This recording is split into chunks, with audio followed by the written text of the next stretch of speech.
Kemudian kita lihat ini ada kendaraan-kendaraan yang dihadirkan barang bukti oleh KPK. Pak Andi, apakah melihat salah satu adalah milik yang sering digunakan mungkin dengan Pak Noel? Saya tidak melihat ya apa yang telah digunakan Pak Noel di situ ya. Jelas itu kan adalah kumpulan dari ada 14 orang ya yang terciduk dalam OTT itu yang mereka pemilik dari sekian kendaraan beroda 4 dan beroda 2 tersebut. Tapi saya belum melihat apakah itu ada miliknya Pak Wamen di situ. Jadi begitu, itu merupakan suatu barang bukti yang memang harus ya nantinya di persidangan diungkapkan ya. Kita tunggu sajalah. Kita tunggu. Kita tunggu seperti apa nanti. Ya. Yang jelas itu tidak terlihat yang biasa digunakan Bang Noel begitu ya, Pak Andi ya. Baik, Prof. Tajudin. Ini kan dugaannya adalah pemerasan tentang penerbitan sertifikat K3 ya, Prof ya. Ini mungkin kita ingin lebih mengerti dulu tentang hal ini begitu, tentang penerbitan ini dan apakah benar ada potensi yang ini bisa digunakan oleh oknum-oknum untuk bisa mencari keuntungan di balik ini, Prof? Ya, karena sertifikat keamanan dan kesehatan kerja itu kan salah satu wajib dilakukan oleh perusahaan. Itu kemudian sertifikat itu semuanya dimonopoli oleh Departemen Kerja bekerja sama dengan lembaga pelatihan seperti itu. Dan kalau nggak salah saya, biayanya cukup mahal itu. Biayanya cukup mahal? Cukup mahal. Kalau saya nggak tahu sampai sekarang berapa biayanya, tapi terdengar cukup mahal. Jadi itu yang menyebabkan mungkin perusahaan-perusahaan juga susah untuk mendapatkan sertifikat. Nah, ini dimanfaatkan oleh para saya katakan aja ya, birokrasi preman. Karena saya pikir ini preman karena memeras, bukan korupsi. Memeras perusahaan, terutama perusahaan yang belum punya mungkin sertifikat K3 itu. Nah, ini menurut hemat saya kemudian ya itu terjadi. Dan itu kan bagaimana, itu kan berjamaah ya. Kalau nggak salah saya yang sekarang di wawancara di periksa itu di KPK itu ada 10 orang 10. apa 20 orang? 10. Dan itu juga sepeda motornya itu jadi ini kok kelihatannya maaf saya agak kok kayak di birokrasi kita ada preman gitu. Waduh. Preman yang melakukan pemerasan seperti ini. Dan itu berjamaah. Berarti kan ini satu kelompok orang, bukan satu orang, bukan 2 orang.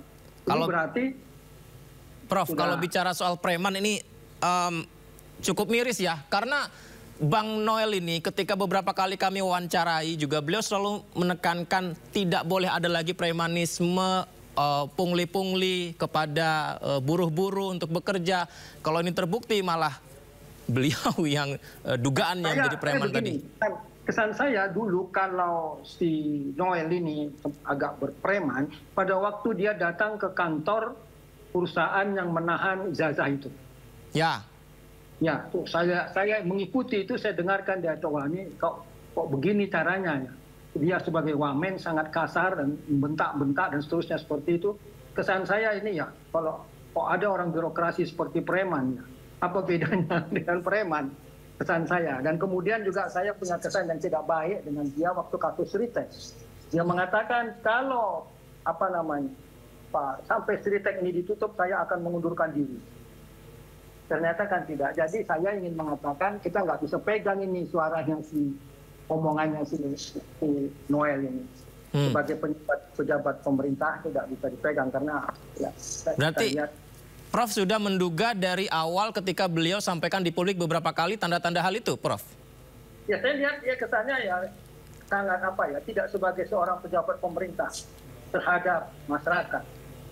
Waktu pertama sekali melihat dia itu ngomong di Sritek itu, saya akan mundur kalau masalah Sritek ini tidak selesai. Faktanya Sritek pilot ya? Iya, sekarang kan tidak selesai. Apa yang ada perjanjiannya gitu. Kemudian itu saya melihat dia lagi pada waktu dia di kantor perusahaan yang menahan ijazah itu.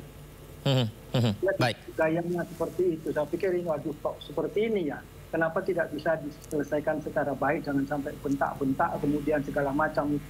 Kelihatan sekali kan di TV terbuka publik ini. Oke. Dan ini menurut saya gejala ini saya pikir bukan hanya terjadi di Departemen Tenaga Kerja. Jangan-jangan pemerasan ini juga bergaya preman ini juga jangan-jangan terjadi di departemen lain. Waduh. Untuk bersikap saja. Waduh, kalau gitu saya coba ke Pak Saud. Pak Saud, jangan-jangan ada premanisme di departemen-departemen di dalam negeri yang lain. Gimana Pak Saud? Ya, by definition itu kan kita indeks persepsi korupsinya kan cuma dapatnya 37. Angka 37 itu kan yang dinilai polisi dinilai, TNI dinilai, pegawai negeri dinilai, hakim dinilai, pegawai negeri menjalankan pemerintahan dinilai, swasta juga. Ini kan kalau kaitan K3 ini ada dengan disebutnya competitiveness setiap company. Kalau company yang mempunyai competitiveness yang baik itu kan dia harus mengikuti K3, ya dong, dia harus melindungi tenaga kerja. Jadi artinya yang disampaikan Prof tadi itu bisa jadi memang terjadi karena indeks persepsi korupsi kita masih seperti itu. Dan ini kan kalau kita bicara perizinan sertifikasi ini kan sesuatu yang intangible, menyangkut SDM ya, menyangkut tata kerja, tata kelola. Bukan menyangkut kalau umpamanya ekspor impor itu kelapa sawit kalau diambil besok sawitnya berbuah gitu ya kan, masih bisa lagi. Tapi ini kan knowledge ya, basic knowledge, ilmu-ilmu yang nggak gampang untuk diperoleh kalau tidak di apa namanya itu ada teorinya, itu ada sosialisasi, kombinasi dan seterusnya ya, sehingga tahapan-tahapan mendapatkan sertifikat itu nggak gampang. Nah itu menjadi sulit kalau kita bilang ada orang-orang yang ahli di perusahaan yang memiliki kemampuan untuk kemudian perusahaan juga mengikuti standar-standar. Karena ini kan ada ISO-nya ini international standard, dan itu membuat makin sulit kita untuk mengatakan bahwa negeri ini memiliki daya saing yang baik, sedangkan K3-nya carut-marut, dan menteri yang bertanggung jawab harus atas itu diduga masih melakukan transaksional. Kalau kita kembali ke pribadinya, kalau kita bikin scoring matrix, setiap orang memang mempunyai angka ya, dan publik bisa menilai itu.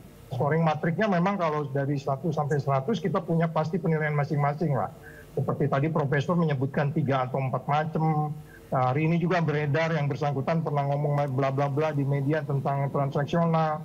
Itu kan sebenarnya dalam bahasa komunikasi itu detail-detail yang memungkinkan itulah gambaran seseorang secara keseluruhan. Tapi kita nggak boleh masuk di situ, kita biarkan saja dulu nanti penyidik mengungkap seperti apa sebenarnya yang bersangkutan mengambil peran di dalam peristiwa pidana ini, hingga kemudian proses penyelidikannya bisa berlanjut dengan OTT untuk kemudian kita menunggu saja eksposnya seperti apa apa yang dia lakukan. Karena kan ini berbuat tidak berbuat ya, apa yang dia lakukan nanti kita tunggu bersama-sama atau siapa yang membantu.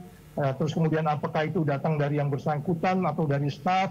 Jangan lupa beliau baru 9 bulan menjabat, bisa jadi memang godaan itu datang dari staf, ya kan. Makanya kemarin kalau tidak salah, tadi saya dengar juga menteri dari Pak Wamen ini sudah melakukan sejumlah mutasi-mutasi kalau nggak salah gitu. Jadi artinya mungkin tinggal bagaimana Wamen dengan menterinya bisa saling cakap dan satu sama lain, itu penting juga gitu.